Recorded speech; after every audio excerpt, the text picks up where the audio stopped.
Today we are going to have a discussion with someone we just recently discovered shares our passion for raising the awareness of what this profession really is and is not about. So we're really excited to hear from you today. And so our guest today is Colleen Nichols, and I'll start out by giving you a little bit of her background. Colleen has a master's degree in mental health counseling. She's worked as a counselor with both male inmates in a prison and within an employee assistant program, where she also worked as a regional manager overseeing the company's largest contacts. After her first son was born, she decided to leave the workplace and started her own coaching company. Colleen has been in the network marketing profession for over 4 years and has built a top producing team. She is the creator of No Shame Sales Game, a popular Instagram account for women in the world of social selling network marketing. And she recently founded the Direct Sales Growth Community, a membership platform with the goal of changing the perception of direct sales from the inside out. Yay! I am so glad that we found you. I feel like I've met a kindred spirit. I know. We're like the same, cut from the exact same cloth. I'm so excited to be talking to you guys.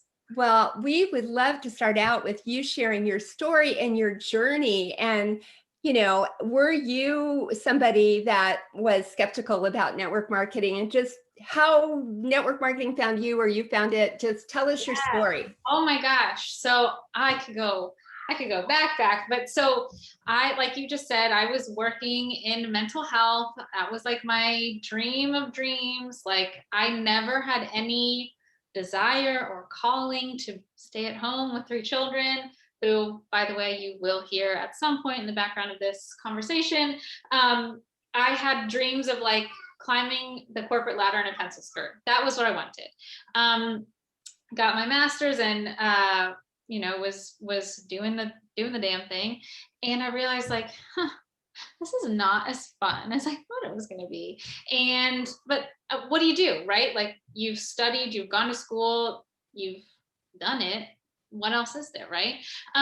So when my first son was born, it was like, man, childcare is really freaking expensive. Like really expensive. And when you're in the mental health field, you're not making but so much money. So we decided, my husband had a really great job, and it was just kind of okay, this makes sense if one of us stays home and it's me. So that's where it kind of started. Before, like, we'll back up and say before, like when I was in grad school and right after grad school, I had tried 2 separate direct selling companies and failed. Like made $0. And I was like, this, never in a million years would I have done it again. But fast forward to Jack being born and, not going back to work, everything was fine, hunky dory. And when Jack was 16 months old and I was 5 months pregnant with Oliver. And my husband called me on a Friday and said, hey, I need you to come pick me up. I just lost my job. And I was like, come again? Like, what do you mean lost it? Like it could be found? Like what? Like, well, I'm a stay-at-home mom. I'm pregnant. We have a mortgage. Like, what do you mean? Because it came out of nowhere. And, and he had a company car. So I literally did have to go pick him up. And on the way there, I was, how as moms and as women, your mind just starts like going a million miles. And I was like, there has to be something. I never want to be in this position ever again, where we have our eggs like all in one basket. I need to do something. I don't want to go back to work and whatever. Of course, I thought network marketing, but then quickly was like, no, absolutely not. It's smoke and mirrors. Nobody makes money doing it. You have proof, right? You've tried it. It doesn't work. But then around this time, like I saw somebody start their business, and I was like, damn it. It looks like she's having fun. Like it looks like she's making money. And after watching for a couple months, I reached out to her because it was tight at the Nichols household. And I said, listen, are you #blessed for Facebook, or are you actually making money? Because if you're making money, I want to talk to you. And she was like, I'm making money. And so we ended up talking. It made sense. I was like, okay, I'll give one more shot. I had this like third time's a charm feeling in my gut. What else? I mean, can't be but so wrong. So I tried it and it just took off. I had, I think, a more, you know, burning, like, we got to make this work type deal. And I realized that it wasn't that it didn't work before. I didn't work before. And it just, the right timing, the right place. And it happened. So yeah, I reached out because I needed something. Wow. We Mhm. all wish for somebody like you to reach Right. out. I know. I know. I'm like, come on, karma. Like, bring me that. But yeah, I was not, nobody reached out to me. I saw it for what it was. Like, you know, if somebody can make money from home, like, what? Duh. So yeah, I reached out. I think it's really encouraging for us because a lot of times when we are sharing our journey and our lifestyle and what's happening, we don't really know whether anybody that cares about that or whether it connects with anyone. That's what we want it to do, is connect with someone. So it's encouraging to know that you're being watched. People are watching you, and being authentic like she was, and how she was showing up, and being consistent, which is the primary most important thing that so many of us often fail with. But being consistent with letting people see a little bit into your life and your lifestyle and what you are able to do with the flexibility that you have with a business like this. And I love that you shared how you had tried this a couple of times before, but you were different the most recent time. And we evolve, we're different, we learn things, our priorities change. So that's why we love to encourage people through this podcast that, just because you've had an experience or two or three or four, it doesn't matter what the number of them are, you're not the same today. And that opportunity may not be the same. So be open-minded enough to reevaluate whether it can fit for you. So thank you for sharing that, Colleen. That's awesome. That's awesome. Yeah. What do you love about network marketing? What's your most favorite thing? How much time do we have? What do I love about it? Honest to God, my favorite thing about it that keeps me, like, because we can be honest here, it's a hard job. Like, it's not, I mean, it's an easy job. It doesn't mean it's like, not without struggle. What I love so much about it is that I'm in control.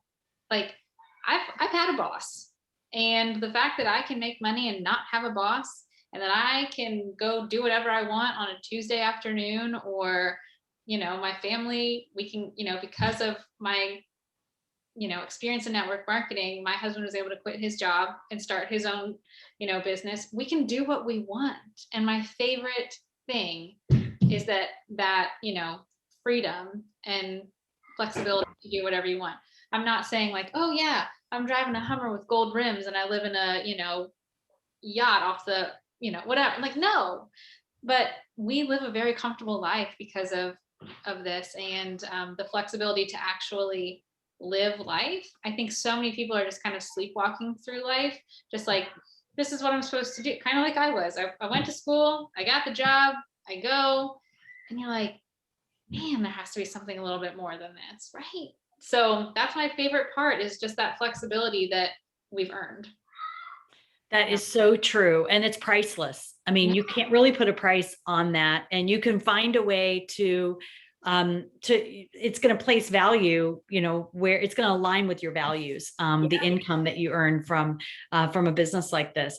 What do you run into as the most common, the biggest misconception that people just have it wrong about this business?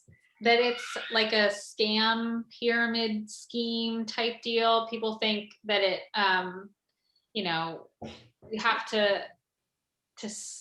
be this skeezy salesperson and like rope in your friends and like try to pull a bait and switch on them.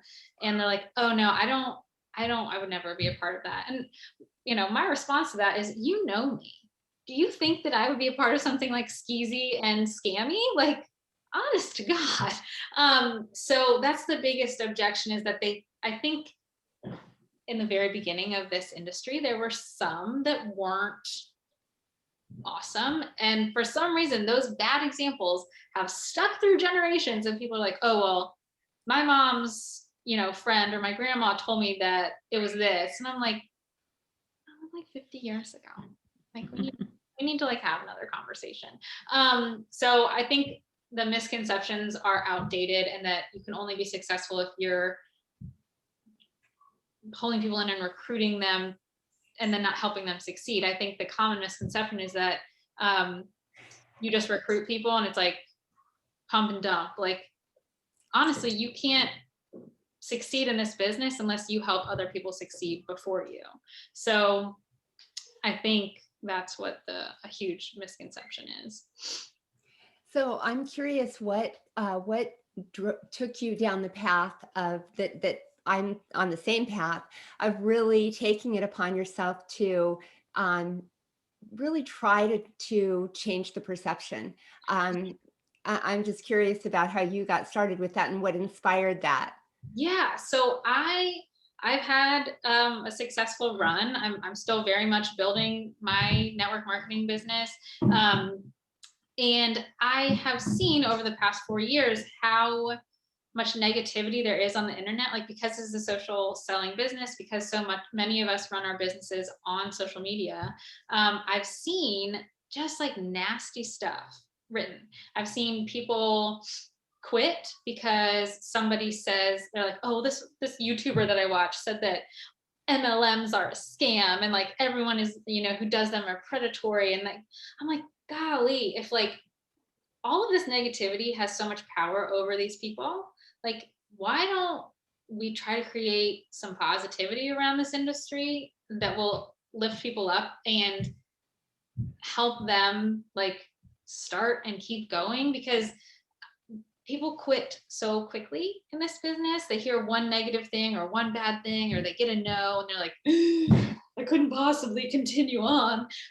So I think normalizing what this industry is, yeah, we get no's, yeah, people think really incorrect, misguided things, but that's okay, because they can think that. We know what this is, so let's just keep going. I think I just wanted to bring something industry wide rather than just trying to focus on my team and saying, okay, this is what it is, because my team isn't going to change the industry, right? So I wanted to do something outside of like companies.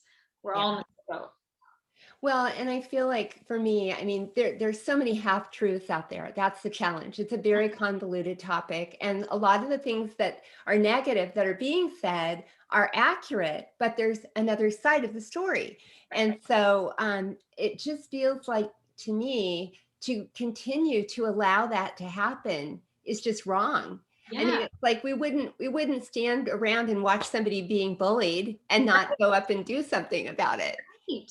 So because it has impacted my life so positively, I see so many women just passing up the opportunity because they think it's something else. And I'm like, no.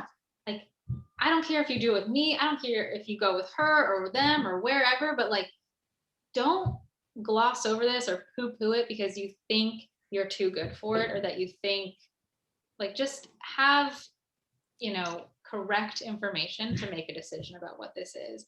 But yeah, I'm very passionate about it. And I think often another thing that kind of brought me out of like just my team to on this mission is that I see a lot of women come in and they're gung-ho and they want to do it really well, but the training that's provided sometimes isn't awesome. And not against anyone or anything, but like, if an up line started 15 years ago and like a certain approach worked for her, that's still what she's preaching to her team that's enrolling in 2020 and 2021. Like, that ain't gonna fly. So like, they're saying things and doing things that like, ooh, give us kind of a bad rap. So and because when I started No Shame Sales Game and Direct Sales Growth Community, I had so many women say, thank you, because I was told to do it one way and it never felt right, but I did it anyway. And we can do better than that. what you just said is so important, because I think the contradiction that I've always struggled with is we know that the name of the game is duplication.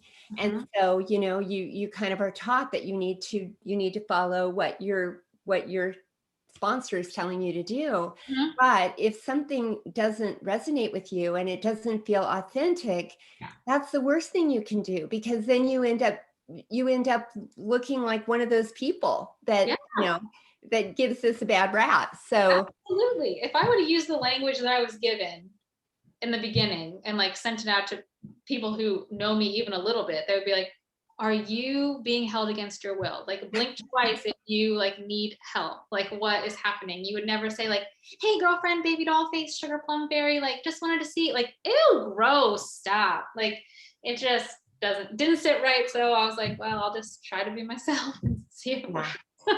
yeah, I think people need permission to be themselves. Yes, yes, yes, yes, yes. So, what in your experience have you found? What do you think it takes to be really successful in this business?